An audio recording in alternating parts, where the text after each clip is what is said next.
Hello दोस्तों, आज हम आपको 10th क्लास सब्जेक्ट ज्योग्राफी और सब चैप्टर का नाम है जल संसाधन।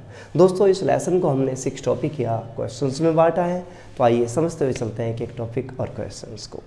सबसे पहला क्वेश्चन है कि भारत में जल संसाधनों का स्वरूप। भारत में मौजूद जल संसाधनों को हम मोटे तौर पर 2 भागों में बांटते हैं, धरातलीय जल या सतही जल और भूमिगत जल। धरातलीय जल वह जल जो नदियों, झीलों, तालाबों आदि में मौजूद है, जबकि भूमिगत जल वह जल है जो वर्षा के पश्चात भूमि में रिसने पर जमा हुआ है। तो भूमिगत जल और सतही जल जल संसाधनों के 2 स्वरूप हैं। दोस्तों, हमें पता होना चाहिए कि विश्व में 70% हिस्सा जल से संबंधित है, लेकिन पीने योग्य जल की मात्रा सिर्फ 3% है। भारत विश्व वृष्टि का 4% हिस्सा प्राप्त करता है। प्रति व्यक्ति जल उपलब्धता के अनुसार यदि हम भारत को देखें तो भारत का स्थान विश्व में 133वां आता है। हम कह सकते हैं कि भारत की स्थिति जल उपलब्धता के संदर्भ में थोड़ा नकारात्मक बनी हुई है।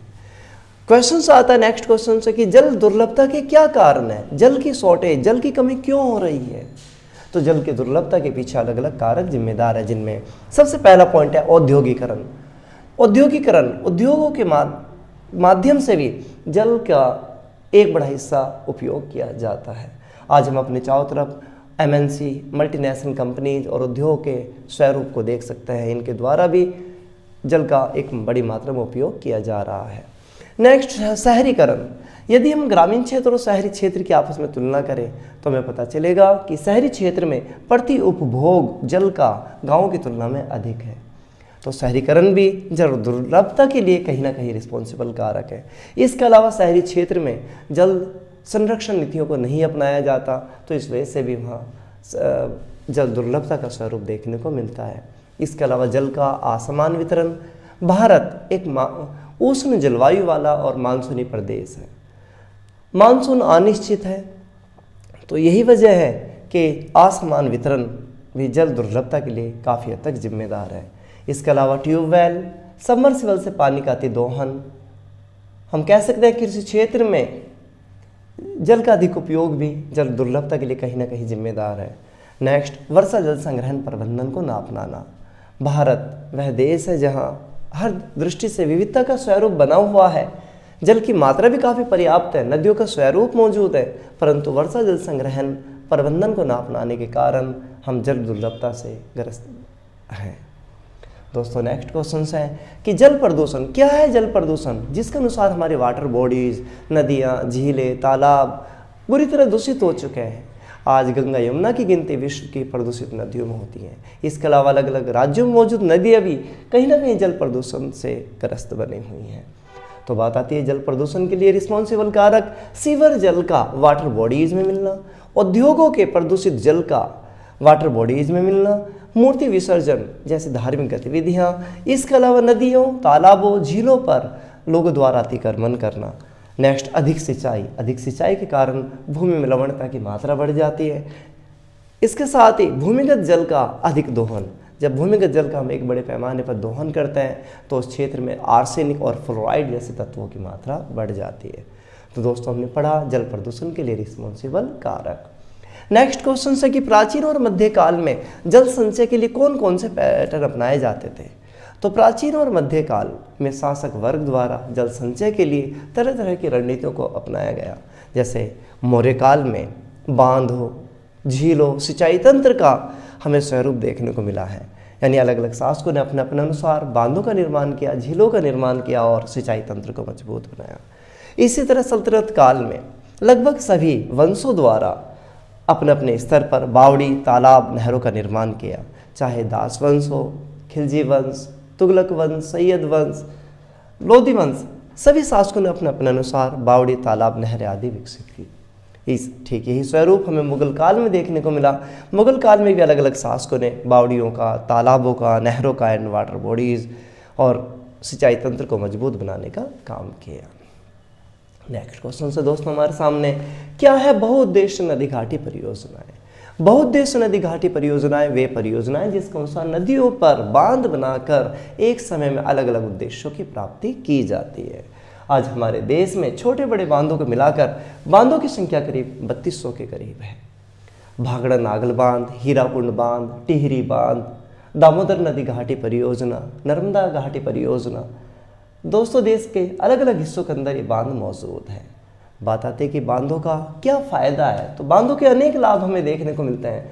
आज हमारे देश में जल विद्युत का 22% हिस्सा जल विद्युत के माध्यम से ही, जल के माध्यम से ही प्राप्त होता है। इसके अलावा बहुउद्देश्य नदी घाटी परियोजनाओं के माध्यम से बाढ़ों पर नियंत्रण कर लेते हैं। आज़ादी से पहले कोसी नदी को बिहार के संदर्भ में शोक की नदी कहा जाता था, दामोदर नदी को बंगाल के संदर्भ में शोक की नदी कहा जाता था। लेकिन जब हमने बहुउद्देश्य नदी घाटी परियोजनाओं का निर्माण किया तो बाढ़ों पर कुछ हद तक कंट्रोल होता चला गया। इसके अलावा जल संचय, हम संकट के समय जल को संचय कर लेते हैं और जल को प्रोवाइड करा सकते हैं। इसके अलावा बांध बनाने का एक बड़ा फ़ायदा यह है कि इससे हम नहरों को निकालते हैं, जिससे सिंचाई करना हमारे लिए आसान हो जाता है और पीने के लिए जल भी हम उपलब्ध करा देते हैं। दोस्तों, इन्हीं सब लाभों के कारण देश के प्रथम प्रधानमंत्री जवाहरलाल नेहरू ने बहुउद्देश्य नदी घाटी परियोजनाओं को आधुनिक भारत के मंदिर के नाम से पुकारा था, इनकी उपयोगिता के कारण। दोस्तों, हर चीज़ के दो पहलू होते हैं, तो इसी तरह बांधों के यदि कुछ लाभ हैं तो अनेक हानियाँ भी मौजूद हैं। बांधों का हानि, बांध कंक्रीट के माध्यम से बनाए जाते हैं और कंक्रीट की जो लाइफ है वो 50 से 60 साल, 80 साल, आप ज़्यादा से ज़्यादा 80-90 साल तक ले जा सकते हैं। आज हमारे देश में हम कह सकते हैं कि 50 से 100 साल बाद उनका इसलिए टूटने का डर है। और आज हमारे देश में 1115 बांध ऐसे हैं जिनकी उम्र 50 साल से अधिक ऊपर हो चुकी है, तो हम कह सकते हैं इनके टूटने का डर है। इसके अलावा वन भूमि, कृषि योग्य भूमि, आवास योग्य भूमि बांधों के निर्माण से डूबती चली जाती है। नेक्स्ट, नदी का प्राकृतिक प्रवाह रुक जाना। जब नदी पर डैम का निर्माण करता है तो नदी का जो नेचुरल फ्लो होता है वो नेचुरल फ्लो रुक जाता है, नदी बंध जाती है, जिसके पर्यावरण पर भी हमें कुछ न कुछ साइड इफेक्ट देखने को मिलते हैं। विशेष रूप से उस क्षेत्र का बायोस्फीयर यानी जैव विविधता का जो रूप है उस पर फर्क पड़ता है। नेक्स्ट, लोग विस्थापित होते हैं।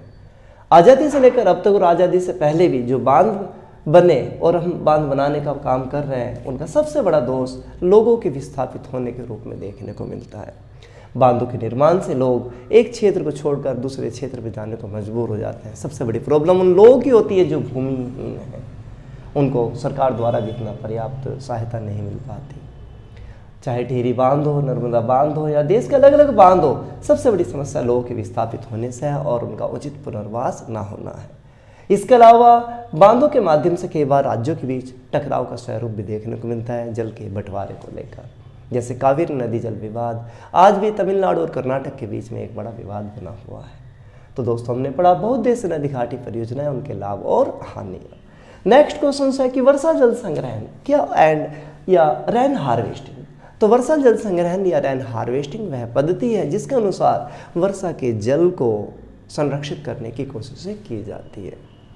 शुरू से ही, आरंभ से ही लोग इस संदर्भ में जागरूक रहे हैं और इसी का परिणाम है कि लोगों ने अपने जीवन को धीरे धीरे गतिशील बनाते चले गए।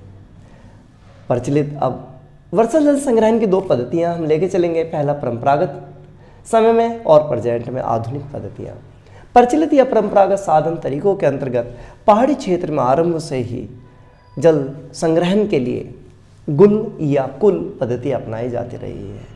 यानी गुल या कुल पद्धति के माध्यम से पहाड़ी क्षेत्र के लोग वर्षा के जल को संरक्षित करते रहे हैं। राजस्थान जैसे क्षेत्र में लगभग हर घर में जल संग्रहण की पद्धति को अपनाया गया है, जिसे हम टांका या पोलर के नाम से जानते हैं। इसके अलावा मेघालय में बांस ड्रिप सिंचाई प्रणाली अपनाई गई है। तो दोस्तों, हमने पढ़ा परंपरागत साधन। इसके अलावा लगभग सभी जगह तालाबों का निर्माण वर्षा जल संग्रहण के लिए किया ही जाता रहा है।